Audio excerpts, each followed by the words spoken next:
నా వాయిస్ వినపడుతుంది, నా వాయిస్ వినపడుతుంది కదండి. ఇది ఈ మధ్య కాలంలోనే ఇది ఆ, ఎప్పుడైతే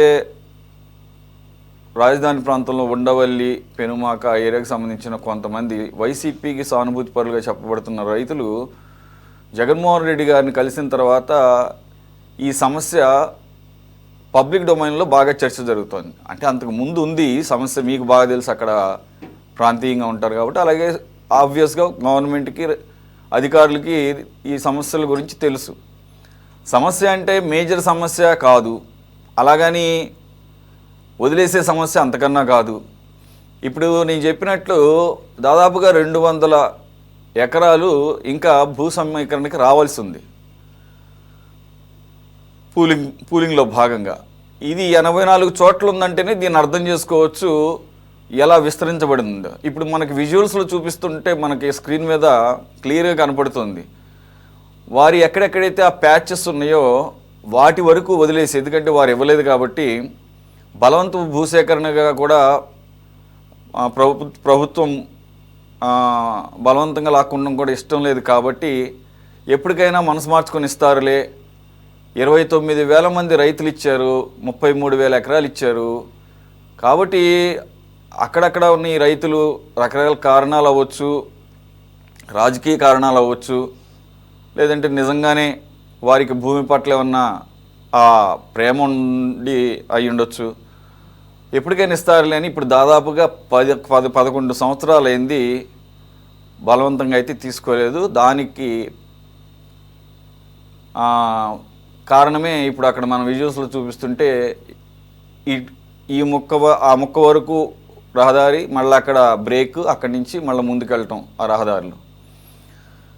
సో ఎప్పుడైతే వైసీపీకి సంబంధించిన ఆయన అధ్యక్షుడు జగన్మోహన్ రెడ్డి గారిని రైతులు కలిశారో, ఆయన నేను గనక వస్తే మీ భూములు మీకు తిరిగి ఇచ్చేస్తాను 2029లో గెలిచి, ఆ మాటతో సరిపెట్టకుండా అమరావతిని ఆపేస్తాను, మావిగాన్ని ముందుకు తీసుకెళ్తాననేసరికి వాళ్ళకి నోట్లో పచ్చి వెలక్కబడి ఒక్కొక్కరుగా ఇన్ని సంవత్సరాలుగా ఇవ్వనటువంటి వాళ్ళు పూలింగ్కి సిద్ధపడుతున్నారు అనే వార్తలు వినపడుతున్నాయి. ముందుగా అక్కడ అశోక్ అన్న వ్యక్తి ఇచ్చారని చెప్పేసి అంటున్నారు రైతు. మరి మిగిలిన రైతులు కూడా అదే ఆలోచన చేయాలి కదా. ఇప్పుడు అక్కడ ఎవరైతే ఇప్పుడు ఈ భూములు ఇవ్వని వాళ్ళు ఉన్నారో వారి భూమికి రేటు పెరగటము తగ్గటము అనేది జరిగేది అమరావతి యొక్క కొనసాగింప లేకపోతే ఆగిపోవటం. ఇప్పుడు 2019-24 మధ్యలో పూర్తిగా ఆపేశారు. ఆపేసినప్పుడు అక్కడ ఈ రైతులు ఆ రైతులు అని కాదు, అందరూ కూడా నష్టపోయారు. అక్కడ భూములకు విలువలు పడిపోయి 2024 తర్వాత కూటమి ప్రభుత్వం వచ్చిన తర్వాత మళ్ళీ పన్నులు ఊపందుకున్న సందర్భంలో ఇదే ఉండవల్లి, పెనుమాక మా ప్రాంతంలో భూముల రేట్లు చాలా ఎక్కువ కాబట్టి మాకు ఎక్కువ కంపెన్సేషన్ ఇవ్వాలని కోరుతున్నటువంటి రైతుల భూములు కూడా కుదేలైపోయి 2024కు ముందు ఇప్పుడు దాదాపుగా 4 ఇంతలు అయిందని చెప్పేసి వినపడుతోంది. అంతకుముందు 1.5-2 కోట్లు ఉన్న ఎకరం ఇప్పుడు 6-8 కోట్లు పలుకుతుంది అంటున్నారు. మరి ఈ నాయకుడు చెప్పిన తర్వాత అయినా కానీ మిగిలిన రైతులు ముందుకు రావాలి కదా, ఎందు గురించి ఇంకా వాళ్ళు సంశయిస్తున్నారు. అలాగే ప్రభుత్వం కూడా ఇప్పటి వరకు ఓపిక పట్టింది. ఎలాగూ భూసేకరణ చట్టం 2013 చట్టపరంగా అవకాశం కల్పించింది ప్రభుత్వాలకి. ప్రజా ప్రయోజనాలను దృష్టిలో పెట్టుకుని కనుక భూములు కావాలనుకుంటే ఇవ్వక తప్పదు, కోర్టులకు వెళ్ళినా కానీ అది నిలబడవు. ఆ ప్రకారంగా చూస్తే మార్కెట్ వాల్యూకి సంబంధం లేకుండా గవర్నమెంట్ వాల్యూకి 3 ఇంతలు వేసిస్తారు అంతే. ఆ రకంగా ఖచ్చితంగా నష్టం జరుగుతుంది కాబట్టి వాళ్ళు నష్టపోకూడదని ప్రభుత్వం ఏమో ఇప్పటికైనా రండి పూలింగ్లో తీసుకోండి, పూలింగ్లో మిమ్మల్ని ఇంక్లూడ్ చేస్తాము, నోటిఫికేషన్ గురించి పట్టించుకోవద్దు, భూసేకరణ నోటిఫికేషన్ ఎందుకు ఇచ్చామంటే మీరు ముందుకు రావటం లేదు కాబట్టి ఇన్ని సంవత్సరాల తర్వాత అన్న సందర్భంలో కూడా ఎందు గురించి రైతులు మరి ముందుకు రావటం లేదు. వాళ్ళు తక్కువ మంది ఉన్నా కానీ పనులకు అవరోధంగా ఏర్పడింది కదా, మరి మీ అందరికీ కూడా నష్టమే కదా పూలింగ్ ఇచ్చిన వాళ్ళందరికీ కూడా. సార్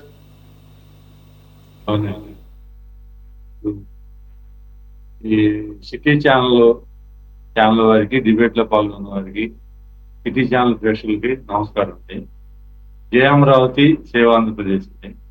ఇప్పుడు మాకు అనిపిస్తుందండి, ఇప్పుడు హార్మోజీ జలసంధి కనుక ఆయన ఎట్లా అయిపోయాడు ఆ టైపు కనుక అమరావతికి తలమానికైనట్టుగా అమరావతి స్పీడ్ యాక్సెస్ రోడ్డు చాలా అవరోధం కలుగుతుందండి. కాకపోతే మొన్న జగన్మోహన్ రెడ్డి గారి దగ్గరికి ఒక ఆయన వెళ్ళి అసలు స్పీడ్ యాక్సెస్ రోడ్డు అవసరం లేదని చెప్పాడండి. మరి ఆ మాట మరి ఆయన గారు ఎందుకు చెప్పాడో అర్థం కావట్లా. మరి అమరావతికి అయినటువంటి స్పీడ్ యాక్సెస్ రోడ్డు అవసరం లేదు, కరకట్ట ఎడలు చేస్తే సరిపోయింది అనే మాట అంటాం చాలా తప్పు, దుర్మార్గం అండి చెప్పాలంటే అది. ఎందుకంటే మొన్న పోయిన రైతులందరూ మేము రోడ్లకి ఇచ్చేస్తున్నాము, పన్ను విడువకి ఇస్తున్నాం, అంతా ఇస్తున్నాం అని చెబుతున్నారు. మరి ఇచ్చినప్పుడు మరి ఇప్పుడు రోడ్లు వేయకుండా మరి రోడ్లకి అడ్డంకి ఎందుకు ఉందండి? ఇప్పుడు ఇందాక మీరు చూపించినట్టుగా మరి అన్ని రోడ్లకి భూములు ఏమనాలి వదిలేసి చేస్తున్నారు. మరి ఎవరిని బలవంతం చేయాలా, ఎవరిని భయపెట్టలా. ఈ చంద్రబాబు గారు ఏంటంటే భూసేకరణ చేస్తే కనుక రైతులు నష్టపోతారు, భూ సమీకరణ కింద అయితే లాభపడతారనే ఉద్దేశంతో 12 సంవత్సరాలు అయినా కానీ చాలా ఓపికతోటి ఉన్నారండి. కానీ అది తెలుసుకోవాలండి మన రైతులు. ఆయన మన గురించి మంచి గురించి ఆయన ఆలోచిస్తున్నారు. అది తెలుసుకోకుండా ఏం లేకుండా జగన్మోహన్ రెడ్డి గారి దగ్గరికి వెళ్ళి ఆయన ఏదో చేస్తాడని చెప్పి ఆయన ఏదో ఆదుకుంటాడని వెళ్తే ఆయన ఆదుకోవడానికి గత 5 సంవత్సరాల్లో ఏం ఆదుకున్నాడండి? మా కళ్ళెదురుగా పోతా మా ఎమ్మట పోతా కూడా కనీసం మా ముఖం ఎంత చూడలేదు. కనీసంగా మీకు ఏమి కావాలి ఏందని అడిగిన పాపన పోలా. అటుంటే ఆయన ఏం సహాయం చేస్తాడని వీళ్ళు వెళ్ళారు. మరి ఆయన మా మా సోదరుడు ఒక ఆయన అశోక్ నేలపడ్డండి, మా ఊరి పక్కనే వెళ్ళాడు. వెళ్ళిన తర్వాత మావిగా అనగానే ఆయనకు గుండెల్లో రాయపడ్డట్టు అయిపోయింది. తెల్లారేసి వాళ్ళకి ఇచ్చాడండి కూలింగ్ కి. మరి ఇటువంటి ఏదైనా కానీ చంద్రబాబు గారు కూడా మేము అనుకోవటువంటి రైతులు కొంచెం మెత్త వైఖరి కూడా ఉండకూడదు అనిపిస్తుందండి. ఎందుకంటే పనులకి ఆటంకం జరిగేటప్పుడు భూములు ఏదైనా కానీ ఆటంకం జరిగేటప్పుడు రోడ్ల వరకైనా కానీ భూసేకరణ చేస్తేనే బాగుంటుందని మా ఉద్దేశం అండి. ఎందుకంటే రోడ్లు లేనప్పుడు అప్పుడు అమరావతి అభివృద్ధి చెందాలంటే రోడ్లు అన్ని కరెక్ట్గా ఉండాలి. రోడ్లు లేనప్పుడు అభివృద్ధి ఎట్లా వస్తుందండి? ఇప్పుడు విజయవాడ నుంచి రావాలంటే కనీసం రోడ్ సదుపాయం కావాలి. అదే జగన్మోహన్ రెడ్డి గారు అధికారంలోకి వచ్చిన తర్వాత అమరావతి అంటే కనుక ఎదరు రోడ్డు వస్తే ఎదరు కారు వస్తే ఇంకో కారు తప్పుకోవడానికి వీల్లేదైనా అన్న మనిషి జగన్మోహన్ రెడ్డి గారు. మరి ఆయనే స్పీడ్ యాక్సెస్ రోడ్డును దాదాపుగా కొన్ని 100 సార్లు వచ్చాయండి సెక్రటరీకి. ఆయన గారు స్పీడ్ యాక్సెస్ రోడ్డు ఏంటి అంటే ఏంటి అని అడిగారు. మాకు ఆశ్చర్యం వేసిందండి. అన్ని సార్లు స్పీడ్ యాక్సెస్ రోడ్డు వచ్చిన మనిషి అతను ఒక రైతు అన్నప్పుడు స్పీడ్ యాక్సెస్ రోడ్డు ఎన్ని మీటర్లు ఉంటుంది ఏంది అనే మాట అడిగారు. మరి మాకు మరి ఏం చేయాలో ఏమో పాల్గొనట్లేదండి. ఏదేమైపోయినా కానీ మా రైతులు అర్థం చేసుకొని, ఎందుకంటే భూసేకరణ చూసాం సార్, మేము చూసాము. అదే సీడ్ యాక్సెస్ రోడ్ అనే అదే విస్తీర్ణం కాస్త ఎక్కువ ఉంటుంది అదేనా అని చెప్పేసి అన్నాను. అంటే మరి కాదు ఈ రోడ్లకు కూడా పేర్లు ఏమైనా పెట్టాలేమో. మరి అక్కడ ఆల్రెడీ ఎక్కడైనా పెట్టారని తాలేదు, నేనైతే చూడలేదు. సీడ్ యాక్సెస్ రోడ్ అని పేర్లు కూడా ఎక్కడికక్కడ అడుగడుగున పెట్టాలేమో. మరి జగన్మోహన్ రెడ్డి గారు లాంటి వాళ్ళు ఎవరన్నా తెలియకపోతే తెలుసుకోవడానికి. చూసామండి వైశాల్యంలో విస్తీర్ణంలో ఎక్కువ ఉంటుందా అదేనా సీడ్ యాక్సెస్ రోడ్ అని ఆయన అంటాం షాక్ గురి చేసింది.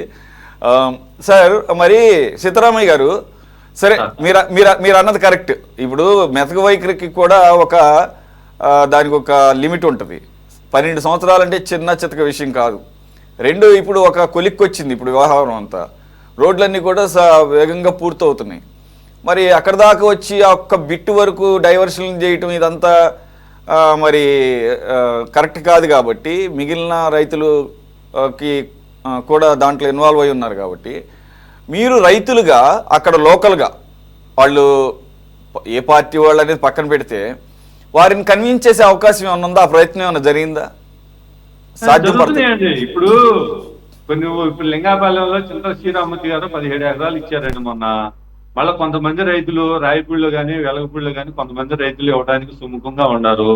ఇప్పుడు కొన్ని చర్చలు జరుగుతున్నాయి.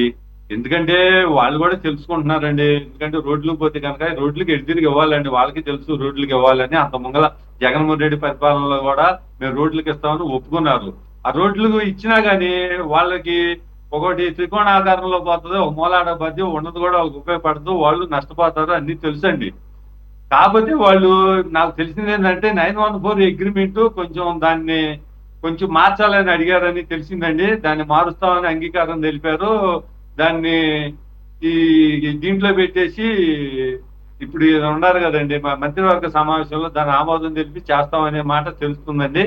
ఈ తుళ్ళూరు మండలంలో చాలా వరకు భూ సమీకరణ అవుతుందని చెప్పి పూర్తి నమ్మకంతో ఉన్నామండి. కాకపోతే ఏంటంటే ఉండవెల్లి పెనమాగ రైతులు ఎప్పటి నుంచో విజయవాడ దగ్గరలో ఉంది కాబట్టి వాళ్ళ భూములు విలువ ఉండమాట వాస్తవేనండి. కానీ వాళ్ళు కనుక ఇవ్వకపోతే కనుక నష్టపోతారండి. కోర్టుకు పోయినా కానీ దాదాపు 98% రైతులు ఇచ్చిన తర్వాత 2% 3% అంటే కోర్టులు కూడా యాక్టివ్ చేయమని మా ఆలోచన అండి. వాళ్ళు కూడా పెద్ద మనసుతోటి ల్యాండ్ పూలింగ్ ఇచ్చేసి అమరావతికి కూడా అభివృద్ధికి ఆటంకం కలగకుండా ఉంటే మంచిదని నా ఆలోచన అండి. ఎందుకంటే సీతారామయ్య గారు, వాళ్ళ ఆలోచన కూడా ఒక రైతు మొన్న అన్నాడండి, నాకు చాలా బాధ వేసింది. ఎందుకంటే మాది ఎకరం అమ్ముకుంటే కనుక అక్కడ 30 ఎకరాలు వచ్చేది మాకు. వాళ్ళు ఏమండి ఇప్పుడు మా రైతుల ఆలోచన కూడా ఒకళ్ళు నేను చెప్తున్నాను అంటే ఏమి లేని రేటు వాళ్ళకేమో రేటు వచ్చింది, మా వంట రేటు వాళ్ళకేమో కొద్ది రేటు వచ్చింది అనే ఆలోచన ఉంది. ఆ ఆలోచన అది కరెక్ట్ కాదేమని నా ఆలోచన అండి. ఇప్పటికైనా పెద్ద మనసుతోటి వాళ్ళు కూడా సహకరిస్తే కనుక అమరావతి ఆటంకాలు జరగకుండా చేస్తే కనుక అమరావతి శరవేగంగా అభివృద్ధి చెందిందని చెప్పి నా ఆలోచన అండి. సీతారామయ్య గారు, మీరు ఇందాక అంటున్నారు కదా, భూసేకరణ చట్టం ప్రకారం 98% రైతులు ఇచ్చేసారు, 2-3% అన్నప్పుడు చట్టాలు కూడా అసలు మీకు 2013లో అప్పటి యూపీఏ ప్రభుత్వం ఈ భూసేకరణ చట్టం 2013 తీసుకొచ్చిందే ప్రజల యొక్క ప్రయోజనాల కోసం కనుక ఏ ప్రభుత్వం అయినా కానీ భూసేకరణ కోసం వెళితే ఇవ్వాల్సిందే. అయితే కోర్టులకు ఎక్కొచ్చు, కానీ కోర్టుల్లోకి ఎక్కిన కొద్దిగా టైం పడుతుందేమో కానీ, కొంత ఆలస్యం జరుగుతుందేమో కానీ కోర్టుల్లో కూడా ఈ ప్రభుత్వంకి అనుకూలంగానే ఇస్తారు ఎప్పుడు. కానీ అక్కడ ప్రూవ్ చేయాల్సింది ఏంటంటే ఇవి ప్రజా ప్రయోజనాల కోసం తీసుకుంటున్నారా లేదా ప్రభుత్వం అని చెప్పేసి మాత్రమే కోర్టులు చూస్తాయి.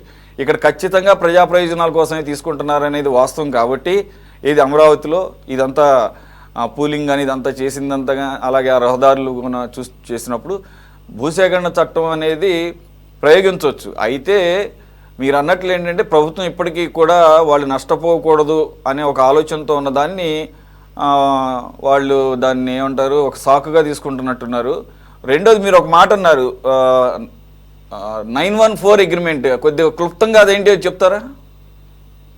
అది కొన్ని సవరణలు అడిగారండి 914 అగ్రిమెంట్ లో. అది నాకు పూర్తిగా తెలియదండి. అది 914 అగ్రిమెంట్ లో కొన్ని సవరణలు చేస్తే కనుక రైతులకు అనుకూలంగా ఉండేటట్టుగా ఆ సవరణలకి మేము ఒప్పుకుంటే కనుక మేము ఇస్తాము పూలింగ్ అనే మాట తెలిసిందండి. ఆ సవరణ ఏమిటి ఏంది అనేది మాకు ఇంకా బయట అడిగిన మాట వాస్తవం అండి.